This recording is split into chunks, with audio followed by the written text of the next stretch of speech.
негизги өзгөчөлүктөрү булар үн чыгарбайт да. Бул лаванда өң, бул азыр эң мындайча айтканда Кыргызстанда популярный болуп атат. Эң башкысы эти өтө жегиликтүү болот. Чыгындыларды алып салгандан 4,5 кг таза эт берет. Жазында бир ачат, анан күздө бир ачат, 2 жолу ачат. Баккандан бери мындай балит деген байкаган деле жокпуз да. Биз бул өрдөктөрдү негизи алып туруп эле туш келди кошо бербейбиз. Алып атканда дагы биз ээсинен сурайбыз да, монун энеси кайсы, атасы кайсы. Быйыл деле азыр заказ берип атат элдер.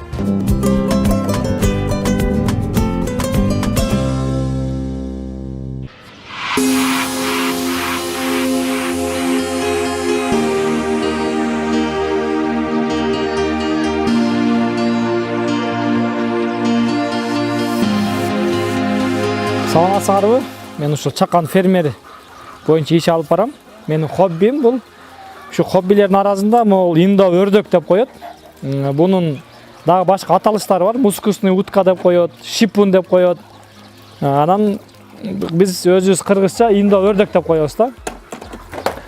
Бул индо өрдөктөрдү негизи багуудан биринчи максат бул экологиялык таза эт деп буну бир тааныш мага сунуш кылган. Эти кадимкидей уйдун этине окшош кызыл болот, жегиликтүү болот. Жашында сойсоң өтө жумшак, жакшы болот дегенде мен кызыгып башында бир 4 ургачы бир короз алып келгенмин. Алып келгениме 3 жыл болуп калды. Ошол короз менен могул азыр 3-4 жаш болуп калды ушул короз. Ушул корозду ошондо алып келгенмин. Сирен короз деп коет өңү. Анан булардын негизги өзгөчөлүктөрү булар үн чыгарбайт да. Тоок ошо ызы чумез, какылыктабайт, ыйлабайт. Тынч кыс дегенде үн чыгат, кармазаң эле как деген үн чыкпаса, мынакей азыр ушул жерде 20 турат. Бир үн жок да, тынч жаныбар болот. Анан булардын дагы жакшы жагы, булар ооруга чыдамдуу, көп ооруй бербейт. Жөө-жөөсүндө эле мисалы үчүн башка жаныбарды бакса, кичинекейинде ал витамин, бул витамин деп беребиз. Бирок буга эч кандай витамин берилбейт. Жемин жакшы бересиң, суун бересиң, болду. Температура жакшы болсо, бул жакшы чоңойот. Оорубайт, дээрлик оорубайт. Мына кышында деле мына могу сууга түшөт.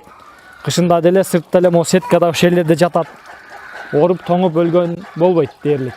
Иммунитети күчтүү, эти жегиликтүү. Анан дагы бир өзгөчөлүгү булардын энелик инстинкт өтө күчтүү болот. Булар өздөрү жумуртка туйт, 15-20-ны, анан ошону өздөрү басып, өздөрү ачып чыгат. Анан тооктукун инкубаторго салабыз. Аныкы жакшы чыгышы мүмкүн, бирок булардыкын жакшы чыгарыш кыйын. Өрдөктүкү өзү гана жакшы чыгара алат. Өзү чыгарса 25 же 20 жумуртка салсаң, ошонун бир 2-3-өн эле ачпаса, калган баарын ачып чыгат. Инкубаторго салсак, анын жарымы ачылбай калышы мүмкүн, жарымынан аз ачылышы мүмкүн. Инкубаторго булардыкы жакшы болбойт.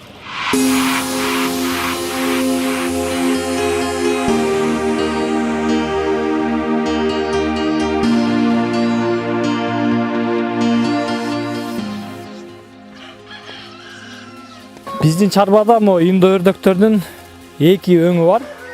Бирөө ушул лаванда өң, бирөө болсо жана көргөзгөндөй шоколад өң. Аны күрөң өң деп коет, шоколад өң деп коет да. Бул лаванда өң, бул азыр эң мындайча айтканда Кыргызстанда популярный болуп атат. Ошон үчүн биз атайын ушинтип өзүнчө кармайлы деп атайын муну чогулттук да. Булардын өзгөчөлүгүн жана эле айттым, бул өтө тынч жаныбар болот. Мына бу жерде азыр 30га жакын жүрөт, булар ызы чыгылбайт. Бири-бири менен көп деле мушташа бербейт. Бир мушташса бүттү, ошо менен кайра келип мушташа бербейт. Тынчып калат да бир мушташкандан кийин. Анан эң башкысы эти өтө жегиликтүү болот. Жана уйдун сулп этине окшош кызыл эт болот. Тооктукуна окшош ак эмес. Анан буну деген этин бардык тамакты жасаса болот да. Мисалы кээ бир жаныбарлардын этин бир тамак жасаса болот, бир тамак жасаса болбойт го. Бунукунан бардыгын жасаса болот. Шорпо кылса болот. Курма, башка бир кандай тамак болсо да жасаса өтө сонун болот эти. Бир гана проблемасы ушул сойгондо тазалаш кичине кыйыныраак ошол эле. Негизинен башкасынан эч немеси жок, кыйынчылыгы жок. Бардык фермерлерге негизи кеңеш берет элем, ушул жаныбарды баккыла.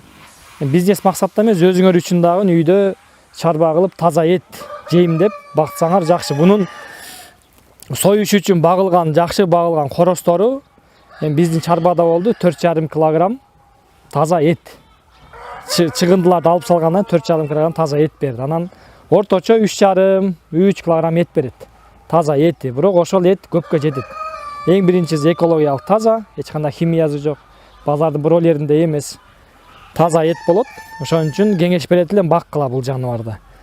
Кыйынчылык тудурбайт. Өзүнүн энелик инстинкти күчтүү. Мисалы үчүн 4 тургач бир корос боло турган болсо, ошол өзү менен өзү көбөйүп, кышка чейин, күзгө чейин 2 жолу ачып чыгат. Жазында бир ачат, анан күздө бир ачат, 2 жолу ачат. 2 жолу ачканда жок дегенде 12ден 15ке чейин ачат, эң азында. Анан жакшы энелер бар, алар 25ти да ачышы мүмкүн да. Ошого биз эң минимальный эсептейбиз, 15 деп эсептейбиз. 4-өөнөн күзгө чейин 150ге жакын болуп калышы мүмкүн да. Анан аны союп ар бирөөнүн 3 кг эт эсептегенде дагы 4 кг эт, бир буканын эти болуп калат. Бирок таза.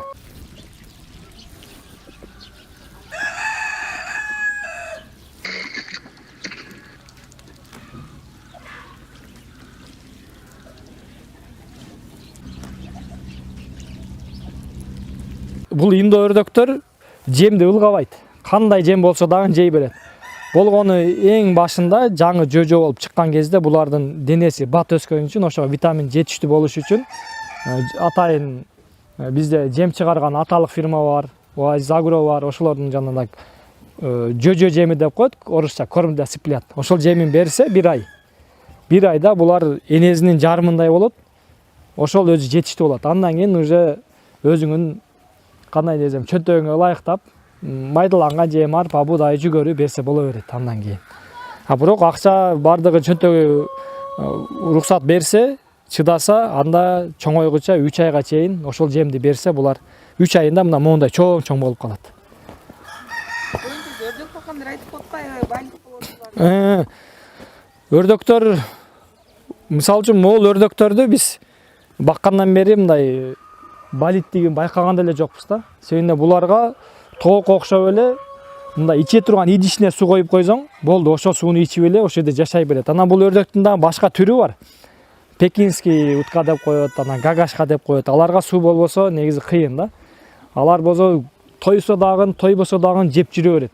Жеп янан чыгара берет. Булар болсо тойсо, мына булар азыр курсагы ток, мына бир жерде жата берет. Суксуңдап, тияка шүмшүңдөп, бияка шүмшүңдөп кетпейт.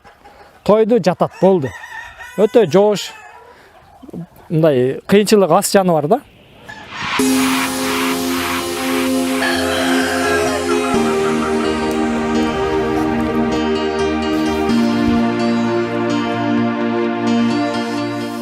Мен чарбалык немем өзү кичинекейибизден биз тоок багып чоңойгонбуз. Мал менен, кой, эчки, уй.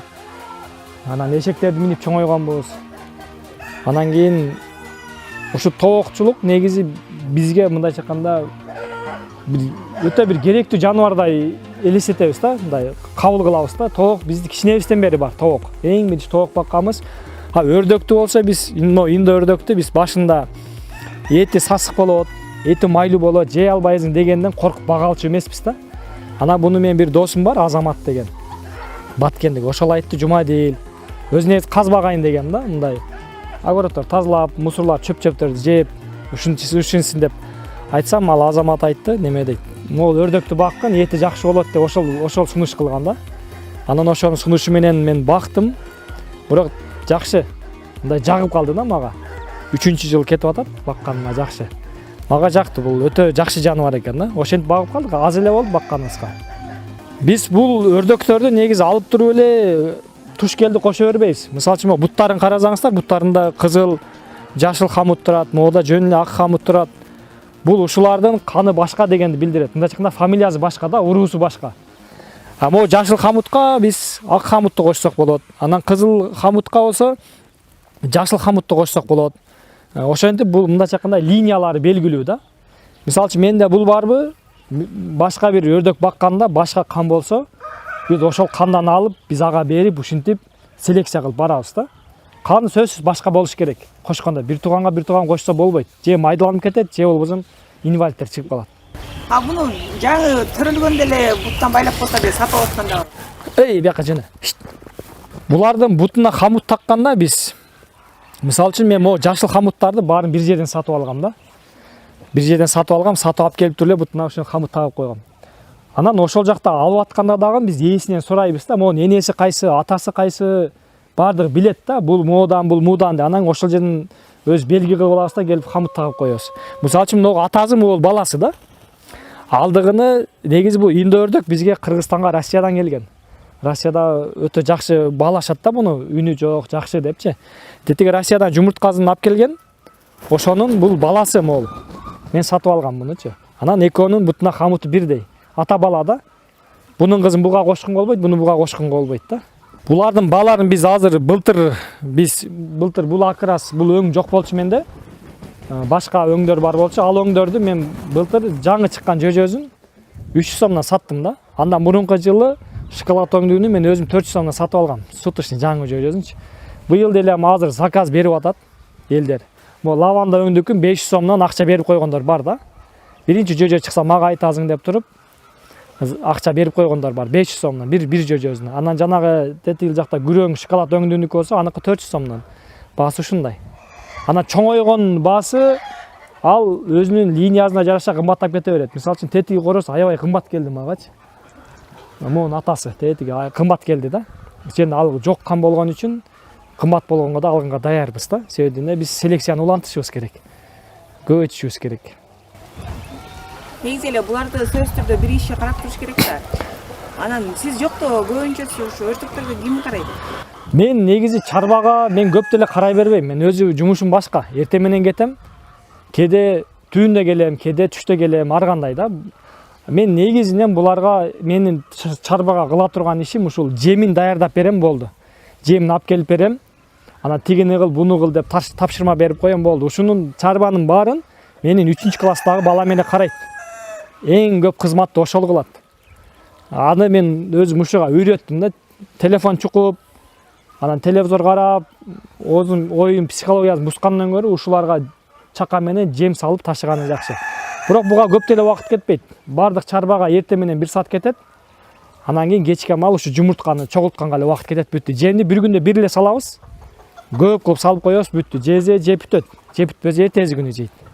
Улам карап мынча жептир деп өлчөп салбайбыз биз. Өрдөктөр деле ошо тойгунча жейт, тооктор да ошондой.